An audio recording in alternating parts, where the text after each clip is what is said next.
US envoy Witkoff in Russia as Trump's Ukraine ceasefire deadline looms. United States Special Envoy Steve Witkoff has arrived in Moscow just days before a White House-imposed deadline for Russia to agree to a peace deal with Ukraine or face economic sanctions. President Donald Trump has warned that unless Moscow agrees to a ceasefire in its war on Ukraine by Friday, the US will impose sanctions. While specific actions have not been detailed, Trump has previously suggested secondary tariffs on Russia's trade partners, including India and China. Upon arrival in Moscow on Wednesday, Witkoff was received by Russian Presidential Special Representative Kirill Dmitriev. According to Russian state news agency TASS, Dmitriev has been involved in recent peace talks between Russia and Ukraine in Istanbul and in previous discussions with US officials. Kremlin spokesperson Dmitry Peskov described Witkoff's visit as important, substantive, and very useful.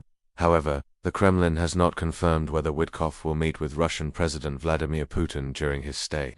When asked by reporters what Witkoff's message would be, Trump responded, "Yeah, get a deal where people stop getting killed." Witkoff, a real estate mogul with no prior diplomatic experience before joining Trump's team in January, has had several meetings with Putin. Critics have questioned his qualifications for handling such high-stakes diplomacy.